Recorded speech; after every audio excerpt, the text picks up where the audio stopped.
sem mais delongas, já consumiu bastante tempo. A gente vai então receber Zé Maria de Oliveira, meu marido, amado.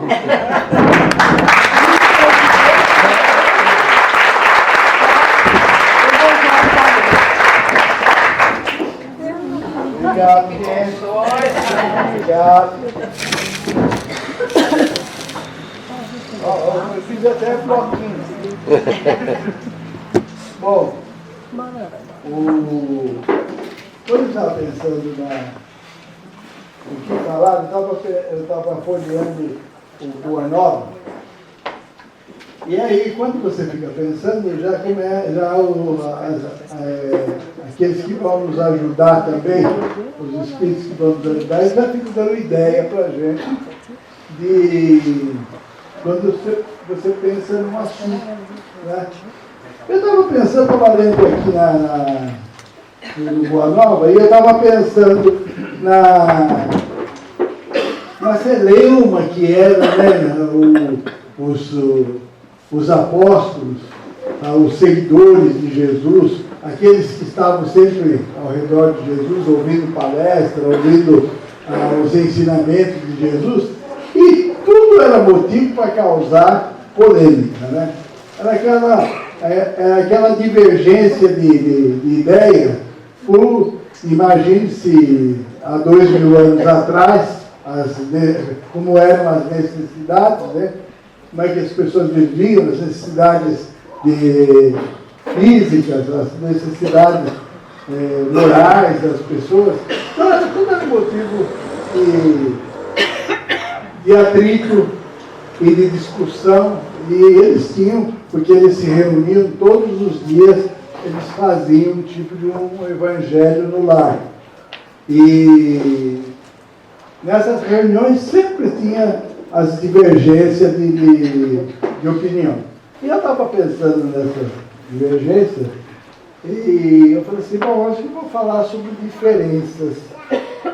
E aí me veio uma sugestão. Primeira coisa, nós somos muito imediatistas, né? Tudo nós tínhamos resolver para 3 anteontem, não é para lá, 3 anteontem que a gente quer resolver. E aí a gente fica balbuciando, ficamos ranhetando, porque a gente queria que fosse resolvido de imediato as necessidades que nós temos. Só que muitas das nossas necessidades nós desenvolvemos ao longo de vários anos. Nós começamos a desenvolver essas dificuldades ao longo de 10 anos, 20 anos, 30, 50, tem mais idade, mais tempo. Por quê? Porque as nossas manhas, a nossa forma de ser, as nossas ranhetices, que foram alimentando essas situações até chegar num ponto, por exemplo, né, você dizer assim, por que eu estou tão agitado, estou nervoso, estou angustiado? Porque você foi desenvolvendo ao longo dos anos, foi desenvolvendo, hoje você já está assim, né? E aí nós queremos resolver rapidamente. E isso me trouxe uma história que eu li em algum lugar, em algum momento, ao longo do pouco tempo de vida, que é o seguinte, que é para a gente pensar, é algo para a gente refletir, que é o seguinte, tinha um construtor que ele tinha um funcionário de confiança que trabalhava com ele já há 20, 30 anos, e era de suma confiança. Tudo que ele precisava, ele chegava, já falava com ele, já colocava ele ao par da coisa, ele não precisava mais se preocupar, que ele dava conta. Todas as obras que ele tinha que fazer, esse funcionário era perfeito na sua dedicação e na qualidade do seu serviço. E os anos se passaram. Um belo dia ele chegou para o dono da empresa e falou assim, olha, estou te avisando que eu encerro o mês agora E eu entrei com o pedido de aposentadoria e estou parando no final do mês. Ele falou assim, poxa vida, rapaz, mas você não pode fazer isso comigo? Eu preciso que você termine um trabalho para mim. Mas como assim? Aqui tem. Eu falei assim, não, eu preciso que você. É uma encomenda que eu recebi de uma casa e eu preciso que você, eu só confio em você para você fazer esse serviço. Eu falei, tá bom, eu faço isso, depois eu me aposento, tá bom. E aí, só que, como era a última casa que ele tinha que fazer, ele falou assim, oh meu Deus do céu, agora me aparece isso, eu ia me aposentar no final do mês, e agora me aparece isso, vai me atrasar aí 2, 3 meses. E aí, quando ele naquela insatisfação de ter que fazer mais aquela obra, ele ia fazendo de qualquer jeito, conforme data ele fazia, se ficava torto ele não corrigia, se a cor não era aquela, ele também deixava, enfim, quando terminou a casa, ele chegou, o patrão e falou assim, olha, terminei, estou indo. Eu falei assim, tá bom, mas vem amanhã, que amanhã nós vamos fazer uma festinha de despedida para você. Aí ele compareceu no dia seguinte, e o patrão, todo sorridente, veio com a chave da casa que ele tinha feito, a última casa, esse é o teu presente de nos anos. Entrou na casa e a casa caiu. Caiu a casa na primeira semana. E a gente pensa nisso, e a gente acha que poxa, o azar que ele teve, ou isso, ou aquilo. Mas ao longo da nossa vida, nós vamos tendo essas atitudes. Em situações diferentes, nós vamos tendo essas atitudes. Nós relaxamos, muitas vezes nós relaxamos quando deveríamos ser mais aplicados. Agora tá, deixa pra lá, vai assim mesmo, não, agora não dá tempo, agora não posso fazer. E isso vai fazer a diferença de como nós vamos no nosso dia a dia, o que vai acontecer no nosso dia a dia. E essas diferenças, elas são interessantes, porque todas essas ocorrências na nossa vida, nós temos alguns trabalhadores aqui que participam desse trabalho, nós visitamos casas de frequentadores que hoje não está podendo vir no Bênção de Paz. E aí a gente vai visitar e tem cada uma diferente da outra. E cada situação que você fala assim, puxa vida, há meia hora atrás você estava resmungando. Aí você chega na casa e vê aquela situação, fala assim, meu Deus, como é que a pessoa subsiste numa situação como essa? Né? Esse daqui, você pega um casal, por exemplo, só para vocês terem uma ideia, um casal de cegos, sozinhos, numa casa, abandonado lá, porque não tem um gato para puxar para o rabo. E ele, assim, numa saúde delicadíssima, problema de coluna, problema de pescoço, problema de pé, sem falar nada disso. Aí o outro, uma infinidade de. E aí você fala assim, quando você está lá, você fala assim, meu Deus, como sofre? Depois você esquece. Passou meia hora, você esquece. Aí depois você lembra, às vezes você reclama, lembra, às vezes aconteceu uma coisa, você lembra, enfim. Mas aí a gente recorda de uma lei da doutrina espírita, que eu computo como a lei mais importante que rege a nossa existência, que é a reencarnação. Por quê? Porque essa lei, ela equilibra todas as coisas. Né? Aquele que hoje está aquele hoje que está nadando de braçada, ele precisa cuidar da vida dele para que ele não estrague a de amanhã, né? Aquele que hoje está descontente, está isso, está aquilo, isso aqui é ruim, isso aqui é... Não se preocupe, vai haver a reencarnação, você vai nascer de outra forma. Se você fizer direitinho, a próxima encarnação será diferente. Se você não fizer direitinho, se sobrar alguns rabinhos para aprender, tem que repetir uns pedacinhos. Às vezes uns pedação. Né? Aquela companhia que você reclama muito, que não é adequada, que não é legal, também vai passar. E na próxima encarnação, você poderá não vir com ela. Mas poderá vir. Se você gosta, se você não gosta, quanto mais você não estiver satisfeito, mais você trabalha para ficar satisfeito. Né? É para não ter perigo de você ter que refazer a prova. Mas não é nas coisas graves, não é naquele marido chato, aquela coisa enjoada, não é na família, não é na sogra, no cunhado, não é nada disso. É nas coisinhas, vale do mesmo jeito. É a mesma forma, é a mesma situação. Nós teremos que trabalhar no nosso dia a dia para que a gente, na próxima encarnação, a gente fique bem melhor do que a gente está. Isso só depende de nós.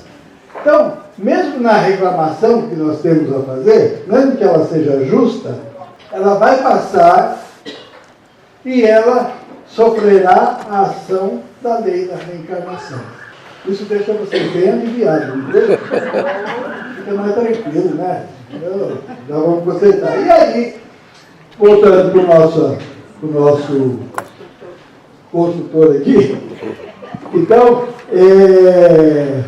a gente vai... eu estava olhando um texto do Boa Nova, que era, por isso que as diferenças, que era o Zaqueu, o convite de Jesus para o Zaqueu.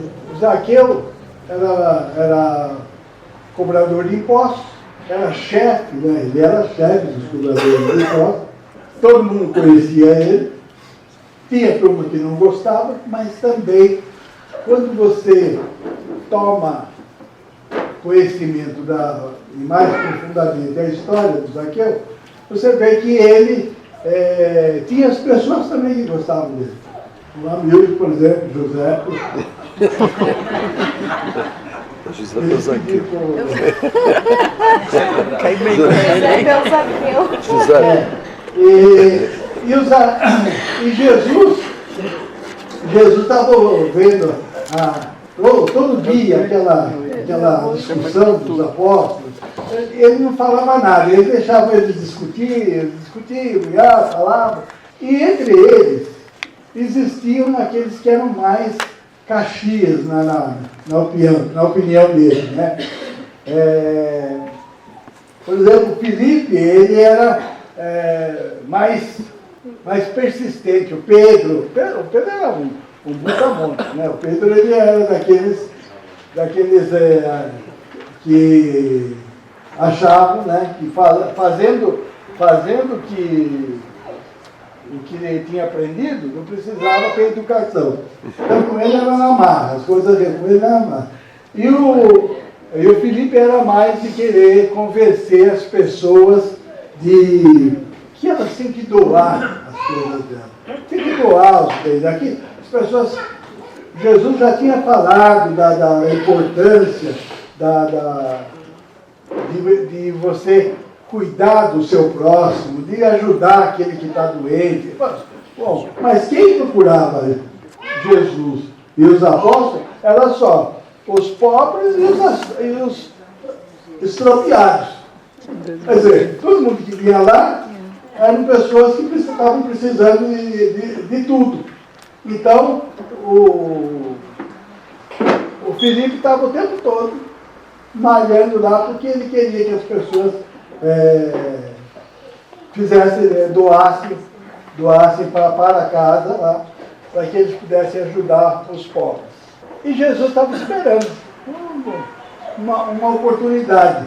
E aí ele ia fazer a sua última viagem para Jerusalém, ia passar em Antioquia. E como Jesus, vocês imaginem a quantidade de pessoas que seguiam Jesus. Aqui em Atibaia tem um médio aqui em Atibaia, ele tem uma frequência diária de mais de 1.000 pessoas.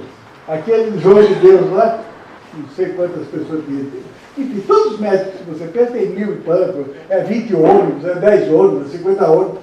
Todo mundo é cheio de gente. Por quê? Porque as pessoas estão sempre atrás, porque elas estão passando, elas têm necessidades, elas precisam, elas já se socorreram da medicina, não conseguiram, então elas estão atrás. Agora vocês imaginam, Jesus, na época de Jesus, que não existia nada que pudesse socorrer a pessoa quando ela estava doente.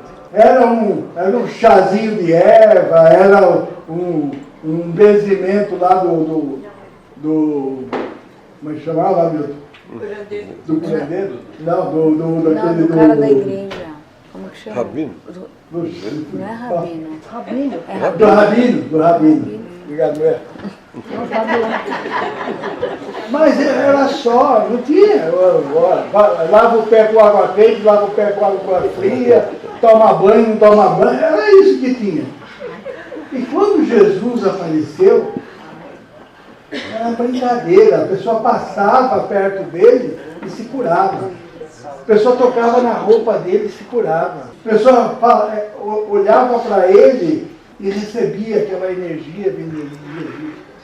Então não era 2 pessoas, 10 pessoas, 50 pessoas, 100 pessoas.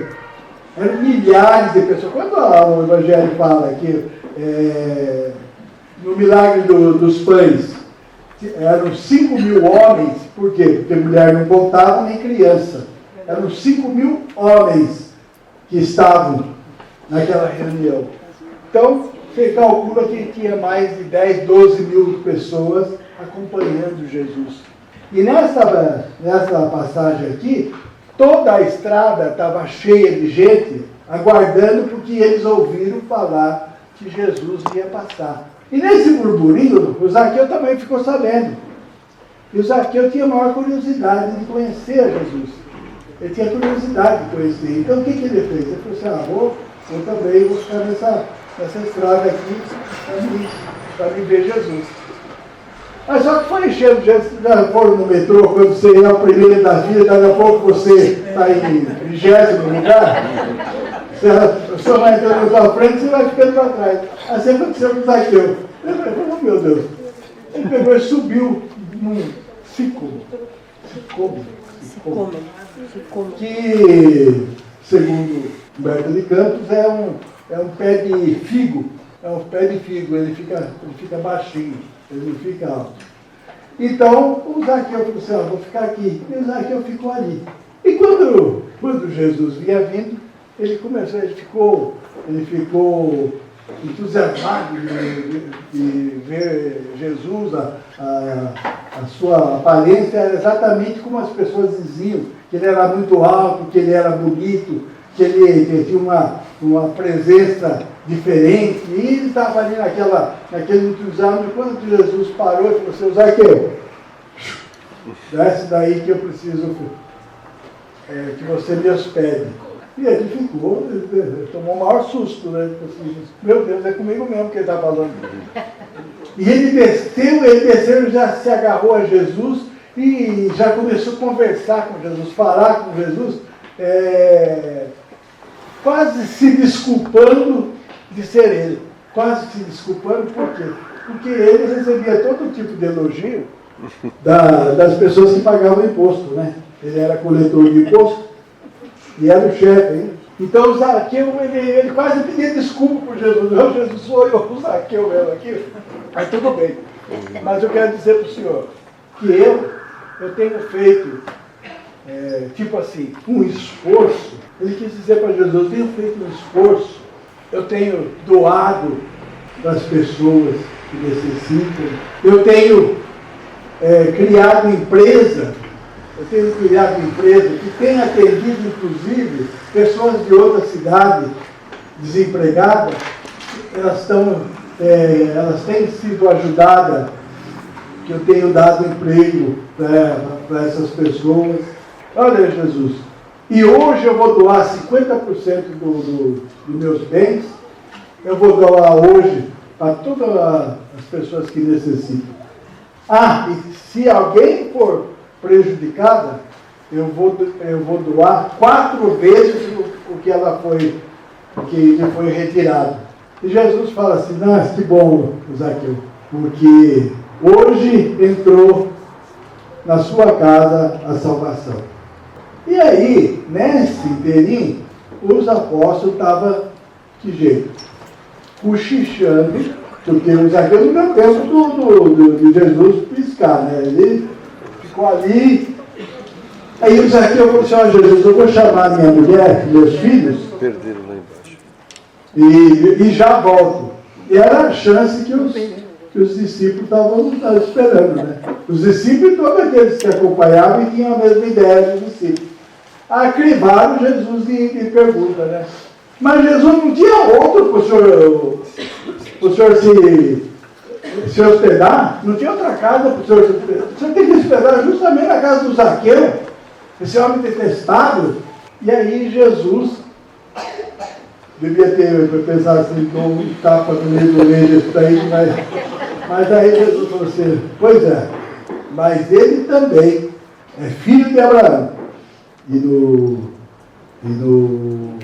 texto, né, eles dizem que o Zaqueu era de origem dos gentios, mas Jesus diz para ele que ele era também filho de Abraão. Para dizer para nós, por quê? Para nós, porque o Evangelho, os apóstolos já foram faz muito tempo, né? Então é para nós que o Evangelho serve hoje.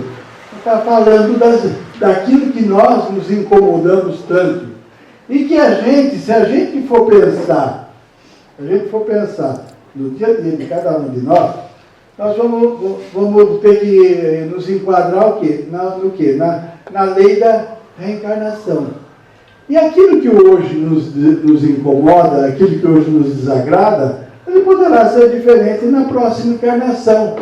E cada um está passando hoje o seu pedaço. O que Jesus quis mostrar para ele com a vida com a ida dele na casa do Zaqueu? Por que ele não escolheu? Primeiro, que se ele escolhesse alguém que não tivesse nada, eles iam comer o quê? Vai na casa daquele, mas ele pode dar para comer para todo esse povo? Não tem. Bom, então tá bom tudo Zaqueu. Porque é a realidade. Aí, quando Jesus ouviu toda a labuta dele, fala isso, fala aquilo, Jesus falou assim, cambada, vocês acham que Deus ia criar o mundo para encher de mendigo e miserável? E aí a gente também tem que pensar, né? Quando a gente pensa isso, pensa aquilo, pensa que tem aqueles que são exageradamente, segundo o nosso entendimento, felizes, ricos, bem de vida, bonito, saudável, tem de tudo, né? Cada um tem o seu quinhão. Então Jesus falou assim, você acha que Deus ia criar o mundo para encher eles de miseráveis, de pobres? Aí Jesus faz mais uma colocação que eu nunca tinha pensado, que é assim, você já viu árvore pobre? Não existe, né? Árvore pobre, não existe. Vaca pobre, rio pobre. Ele falou assim, tudo que é criação do Pai, ela tem a sua sabedoria. para todos nós, o Pai tem a sua razão de ser. E para nós aqui, que estamos sentados aqui, que o Evangelho é para nós temos a reencarnação para resolver todos esses desequilíbrios que nós temos. Você está descontente com a sua vida hoje? Está descontente? Então você faz o seguinte, fala assim, bom, vou fazendo bem feitinho agora, e na próxima encarnação eu venho da forma que eu quero, que eu acho bom, que eu acho legal, que eu vou ficar satisfeito. Que é coisa mais de resultado indefinido que escolha de marido e mulher? Não é verdade? Quando a gente vai se casar, como que a gente pensa no casamento? Como que a gente faz as coisas? E de repente ela não é como, primeiro, porque os espíritos, eles têm não sei por que eles têm essa condição, que eles ficam escondendo tudo que não é bom. Né? Quando a pessoa vai escolher o namorado e a namorada, os espíritos escondem tudo que não presta, eles vão esconder. Se a pessoa vai fazer alguma coisa que não é legal, ela faz antes do parceiro chegar. Entendeu? Quando ela faz legal, o parceiro está presente. Então tudo é bonito. Ah, beleza. Graças a Deus que você...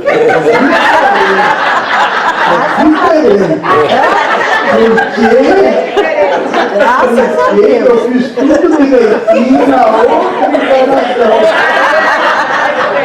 Entendeu? Eu fiz tudo direitinho. Então, hoje, eu estou 100% satisfeito. Pensava que nem eu pegar. Só tem concha. Você sabe onde fica a concha?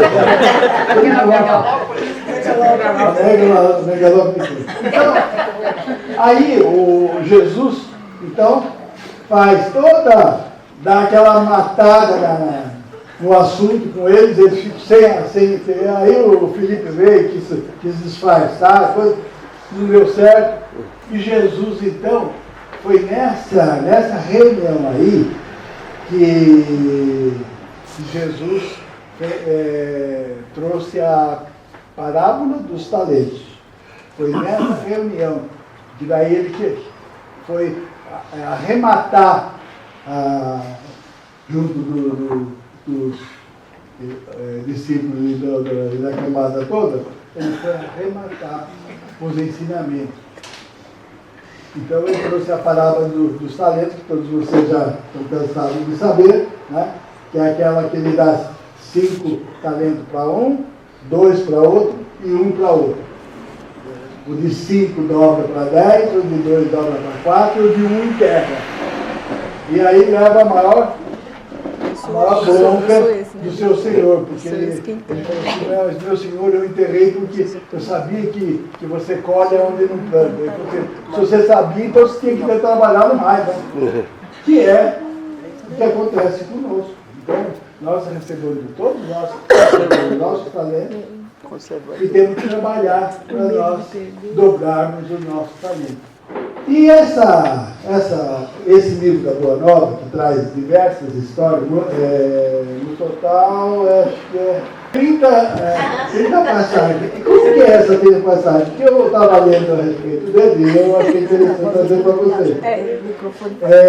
Humberto de Campos, ele nasceu em 1886 e morreu em 1941.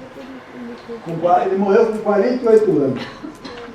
E ele era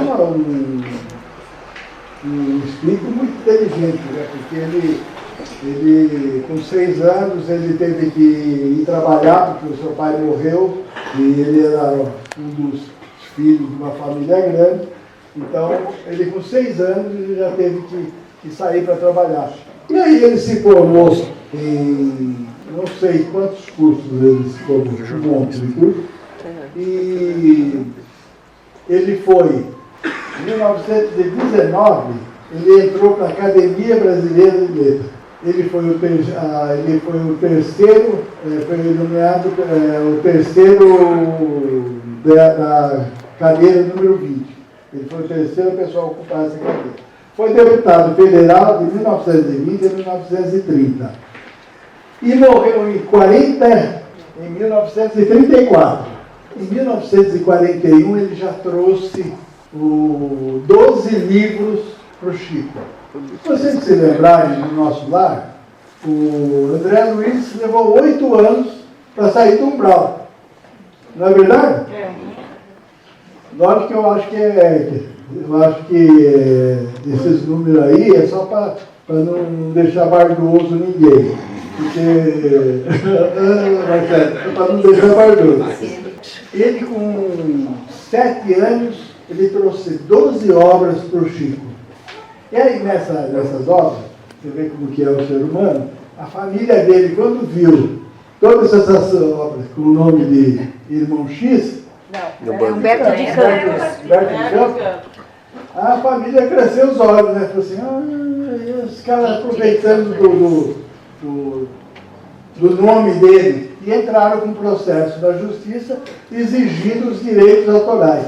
E aí aquilo se prolongou e de repente um dos magistrados falou, quer saber de uma coisa? Nós não vamos julgar mais coisa nenhuma. O negócio de espírito não resolve em fórum. E pegou e acabou com o assunto. E aí ele já estava assinando esse livro ainda é com Humberto de Campos, e os demais livros que ele lançou foi como o Irmão X. E tem nesse livro aqui, tem passagens muito interessantes. Por quê? Porque explica o Humberto de Campos que quando ele foi para a espiritualidade, ele já era jornalista e escritor. E ele era muito satírico. Ele gostava de fazer sátira quando ele fazia as matérias de jornalismo. Ele era muito satírico. Ele gostava de ficar cutucando. E aí, quando ele chegou na espiritualidade, ele queria fazer alguma coisa. E ele queria fazer alguma coisa voltada para a área de jornalismo. E ele foi conversando com as entidades e ele conseguiu a autorização para ele pesquisar os arquivos da espiritualidade. E como que eram os arquivos da espiritualidade? O arquivo da espiritualidade era como hoje nós pesquisamos o Google. Como é que nós pesquisamos o Google? Aperta o botãozinho, já vem o que tem no Google. Né? A matéria que tem, eu pus o nome daquele campo, já veio um monte de coisa, inclusive as histórias da vida dele. E ele, então, quando ele teve essa autorização, ele podia entrar em qualquer, lógico, obedecendo a seriedade que a espiritualidade esperava, ele podia pesquisar a respeito de tudo. E ele tinha, como ele era católico, porque o Humberto Campos não era católico, não. Ele era... Mas ele era espiritualista, vamos dizer assim. Era espiritualista. E aí ele tinha algumas coisas que ele já tinha em mente, por exemplo, que a última história dele é os 500 da Galileia. Vocês já ouviram falar sobre os 500 da Galileia? Não? Não. Então você precisa comprar o livro. Eu pensei que estava encalhado o livro, mas tem um monte de gente que não... Os 500 da Galileia eram discípulos de Jesus, e que quando Jesus morreu, o que houve? Os apóstolos saíram, os discípulos debandaram, tinha aqueles que tinham medo do poder político de Roma, então foi uma debandada geral. Mas eles começaram a sentir saudade de Jesus. É uma história muito bonita, porque ele vai justificando a atitude de cada um, e ele vai explicando como que eles iam se reunindo. Então eles foram se reunindo E de repente, eles estavam os 500 da Galileia, lá naquele monte onde Jesus sempre fazia o seu sermão. E de repente Jesus aparece para eles e começa a falar das bem-aventuranças.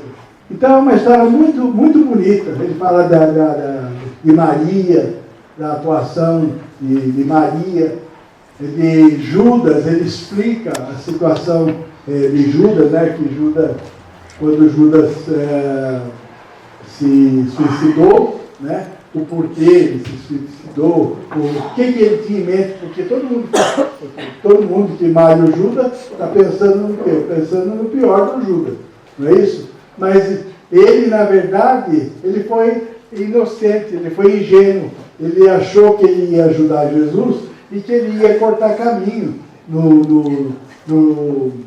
na influenciação de Jesus junto ao povo. Então ele combinou com os do Sinédrio, né, para que eles fossem junto a Roma e eles conseguissem, né, enfim, uma influência que ele achava que Jesus ia conseguir. E aí ele fingiu que compraram, deram 30 moedas para ele, isso tudo, mas que, na verdade, o que ele queria era a presença de Jesus junto aos grandes nomes políticos de Roma. E aí são 30 histórias muito boas.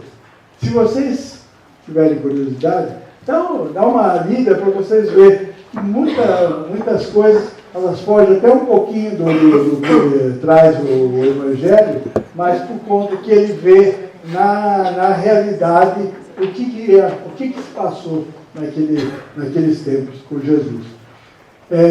Quem leu o Cavalo de Troia? Todo mundo já leu o Cavalo de Troia? Acho que é verdade. Uma vez nós estávamos no Chico e nós perguntamos, um pouco mais perguntamos, alguém perguntou para o Chico o que ele achava das histórias trazidas pelo Cavalo de Troia.